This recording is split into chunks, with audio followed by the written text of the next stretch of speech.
Poco F5 bener-bener mencuri banyak banget mata ya. Nggak cuma modal chipset baru doang, tapi aspek lainnya tuh bener-bener manis.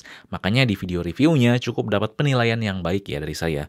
Namun sebenarnya kalau budget kalian tuh mepet, nggak mampu beli F5, Poco X5 Pro tuh bisa jadi pilihan yang menarik kok. Poco X5 Pro ini nggak bawa teknologi baru kayak di Poco F5, namun racikan yang ada di X5 Pro tuh nggak bisa dicuekin gitu aja. Salah satunya kamera. Dengan perbandingan langsung ini menunjukkan bahwa yang lebih mahal tuh bukan berarti baik dalam segala aspek. Bahkan yang lebih murah tuh ada hal yang seimbang juga ya dibanding yang lebih mahal. Kayak di sini Fadil langsung aja kita compare Poco F5 dengan Poco X5 Pro.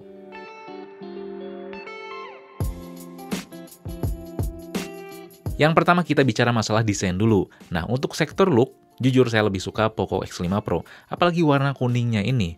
Poco X5 Pro tuh bisa nunjukin nih tuh Poco banget ya, sedangkan Poco F5 bisa dikatakan desainnya tuh agak ngikutin pasar, terutama di sektor kamera yang nggak punya frame. Di F5 juga finishingnya tuh glossy, jadi kelihatan murah dibandingkan Poco X5 Pro, yang dimana secara teori itu sebenarnya ya sama-sama murah karena bahannya sama-sama plastik.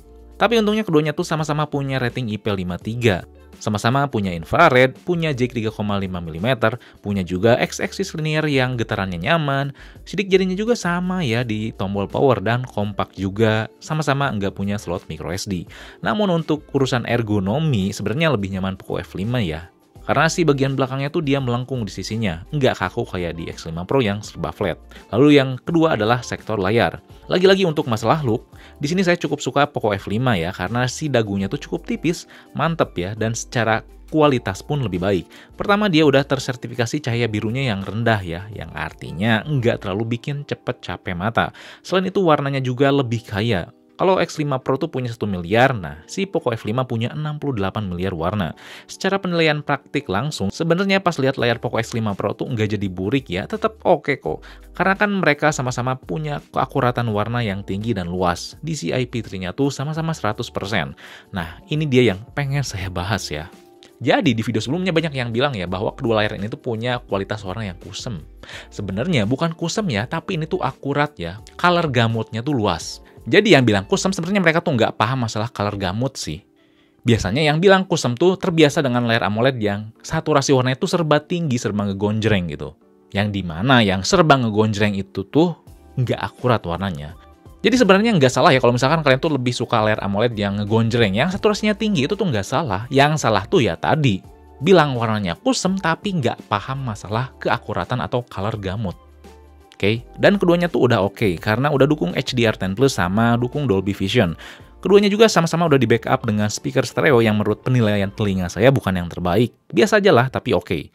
Lalu selanjutnya nomor 3 tuh fitur. Nah, untuk fitur kedua-duanya lagi-lagi sama-sama lengkap ya. Tenang aja, yang bedain paling di Bluetooth-nya. Di F5 tuh udah versi 5.3 terbaru yang dimana lebih irit daya dan memberikan pengalaman audio yang lebih baik ya dibandingkan versi 5.2 yang ada di X5 Pro. Sisanya sama-sama ada NFC, Wi-Fi 6, modem 5G, dan berbagai fitur MIUI yang sama-sama lengkap. Yang disayangkan paling ya di X5 Pro tuh Android-nya base-nya tuh 12 yang artinya bakal mentok di Android 14. Sedangkan Poco F5 base-nya tuh Android 13 yang nanti bakal mentok di Android 15. Jadi urusan fitur tuh nggak begitu beda jauh di sini, walaupun beda harga dan spesifikasi secara kertas, termasuk masalah experience-nya. Saya kan udah bahas ya di video review sebelumnya, di MIUI 14 Android 12 Poco X5 Pro tuh kita nggak bisa lihat screen on time-nya di bagian baterai. Ternyata di Poco F5 pun sama, walaupun Android-nya kan yang lebih baru. Padahal di Xiaomi lain ada yang di Android 12 ataupun 13 ada kok yang bisa lihat screen on time. Ini tuh kepake banget ya buat lihat kualitas baterai kita tuh kayak gimana. Jadi di sini bisa ditarik kesimpulan ya bahwa MIUI secara general tuh masih kurang konsisten ya, bukan di kedua HP ini aja. Jadi emang harus ditingkatkan sih masalah konsistensi. Selanjutnya, contoh yang kedua pun sama, yaitu masalah uninstall aplikasi sistem yang katanya kan di MIUI 14 tuh bakal luas. Nah, di kedua ponsel ini, aplikasi sistem tuh banyak yang nggak bisa dihapus. Kan, jadi emang belum konsisten atau belum bisa megang omongan sih. Tapi memang nggak major ya, nggak jadi sebuah masalah besar gitu. Hanya saja tetap mengganggu. Karena experience kesehariannya tetap nyaman kok ya di kedua ponsel ini. Smooth, nggak ngerasa nge-lag. Atau misalkan ada aplikasi not responding gitu nggak ada. Pokoknya bugs-bugs yang nggak jelas tuh nggak ada lah. Oke kok keduanya dipakai keseharian. Bahkan saya nggak bisa bedain gitu kalau misalkan dipakai biasa, dipakai buat non-game. Sama-sama baik. Nah, Malah nih ya, urusan suhu tuh di sini lebih baik di X5 Pro, lebih adem. Hal yang wajar karena secara teori chipset di Poco F5 tuh lebih gahar ya, lebih banyak ngeluarin energi berarti lebih panas. Jadi saya harus tekanin di sini, nggak usah ragu dengan MIUI di kedua ponsel ini, karena bisa mengeksekusi spesifikasi yang ada tuh dengan baik. Tinggal konsistensi fitur beberapa yang harus ditingkatin. Di kedua ponsel ini memang ada beberapa hal yang kurang baik ya, kayak yang tadi dibahas sebelumnya. Tapi sekali lagi nggak ganggu masalah penggunaan keseharian atau secara keseluruhan, bukan menjadi suatu masalah yang besar. Lalu urusan ngegame jelas ya lebih kencang dan smooth di Poco F5. Hanya saja tetap tadi kan Poco X5 Pro tuh lebih adem ya. Dua Poco ini tuh dapat memberikan performa yang baik dengan spesifikasi masing-masing. Nggak saling tabrakan atau nggak saling kurang juga. Walaupun saya tuh coba varian yang 6GB ya di X5 Pro. RAM-nya. Nah, untuk urusan performa khususnya yang intens, apakah artinya kalau beli Poco X5 Pro tuh udah cukup? Apakah kita gak usah nambah budget lebih gitu? Iya, udah cukup jawabannya. Apalagi kalau ngelihat skor Geekbench, skor multi-core-nya tuh bisa dikatakan terbaik ya di antara ponsel Snapdragon 778G lainnya.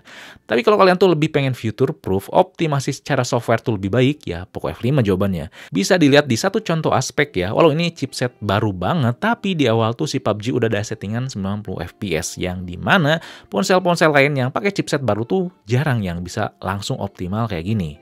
Kalau yang belum kebayang future proof tuh maksudnya gimana, katakanlah sekarang dua ponsel ini tuh kerasa fine-fine aja gitu ya. Gak ngerasain perbedaan begitu jauh ya. Mau buka aplikasi, main game, dan lainnya. Tapi, kalau misalkan udah dipakai bertahun-tahun, udah berumur, secara teori itu pasti yang chipsetnya lebih canggih, dia bisa lebih menerjang masa depan tuh lebih ringan lah. Gitu ya kurang lebih. Oke, nomor 5 tuh masalah kamera nih. Jujur masalah kamera, saya lebih suka F5. Ingat ya, suka dan bagus tuh beda. Kita bahas lebih rinci di sini. Pertama kita lihat gambar di gedung ini. Sekilas terlihat sama aja. Tapi di X5 Pro tuh kelihatan terlalu cool ya temperaturnya. Sedangkan F5 tuh lebih warm ya, lebih adem. Lalu X5 Pro tuh benar-benar bisa mengambil cahaya lebih banyak. Pohon tuh terlihat lebih cerah. Dan memang saat itu sinar matahari lagi tinggi-tingginya ya. Jadi sebenarnya X5 Pro tuh bisa nangkep sesuai ya dengan keadaan waktu saya ngambil si gambar ini. Namun saya lebih suka di F5 karena dia tuh bisa nyaring cahaya berlebihan yang datang ke kamera, walaupun hasilnya ada yang lebih gelap. Di gambar pohon ini pun kita bisa lihat kembali bahwa F5 tuh lebih gelap ya dibandingkan X5 Pro. Kalau ultrawide-nya sih kedua ponsel ini sama-sama standar lah. Jadi fokus utama di bagian belakang tuh ada di lensa utama. Dan bisa dikatakan juga dynamic range tuh lebih ngigit ya di X5 Pro dengan penampakan langit yang lebih biru. Kita harus terima aja sih si temperatur di X5 Pro tuh terlalu cool. Nah, yang saya lebih suka di Poco F5 tuh ada di masalah detail dan OIS-nya. OIS tuh bantu banget ya. Nggak cuma gimmick, kita bisa lihat foto kecap di cahaya minim ini. Lemarinya tuh lebih terlihat bertekstur ya, begitupun tulisan di kecapnya. Yang sebenarnya detail yang ada tuh dimainin dengan software supaya lebih ditajemin. Selain masalah dibantu dengan OIS, yang terkadang memang sih detailnya tuh berlebihan ya dimaininnya. Katakanlah foto mesin jahit ini. Detail di Poco X5 Pro tuh lebih halus, sedangkan di F5 tuh agak kasar gitu sih detailnya. Lalu detail di X5 Pro tuh khususnya kalau low light bisa lebih manis ya dibandingkan F5 kalau kita benar-benar steady ya megang ponselnya. Karena kalau nggak tuh kayak gini, karena X5 Pro tuh nggak punya OIS, jadi walaupun lebih cerah detailnya tuh kurang ya. Padahal ini saya udah steady banget loh megangnya. Tapi ya goyang dikit tuh agak susah sih dapat detail yang baik. Nggak kayak F5 yang punya OIS. Nah kita lihat ya foto seonggok manusia ini. Si ponsel tuh memang saya taruh ya. Nggak dipegang, jadi detailnya tuh bisa berimbang. X5 Pro cahayanya dapat dan detailnya lumayan. Ini tuh cukup gelap loh ya kondisinya. Kalau F5 lebih gelap tapi terlihat lebih tajam detailnya. Secara objektif emang si X5 Pro tuh lebih bagus, tapi buat saya tetap lebih suka F5.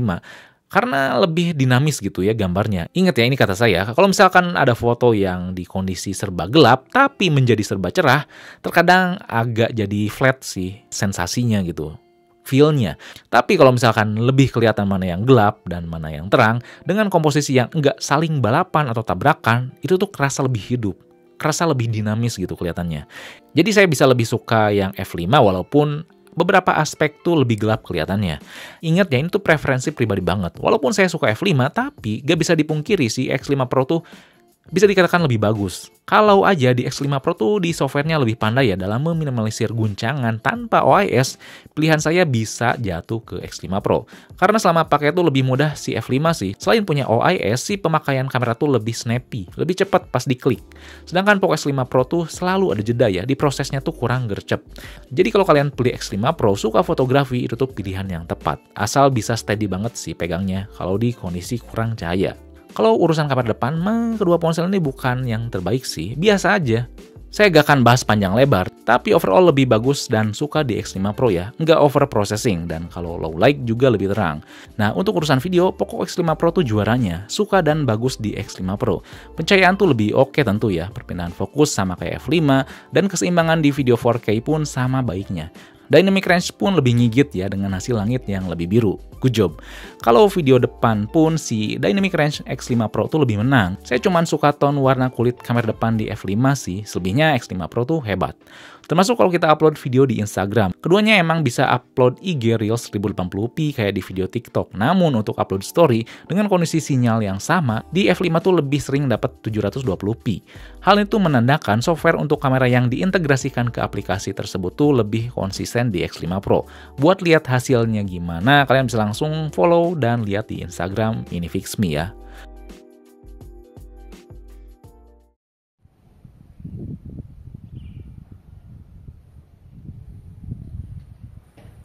Ini dua-duanya performanya 1080p 30 fps gak bisa lebih, sekilas ya sama aja sih, tapi nanti pastiin di satu layar. Tapi sekilas sih yang X5 Pro dynamic range-nya lebih keluar ya, karena warnanya lebih pop up di si langitnya, dan kalau misalkan masalah jalan kestabilan sih sama-sama baik ya.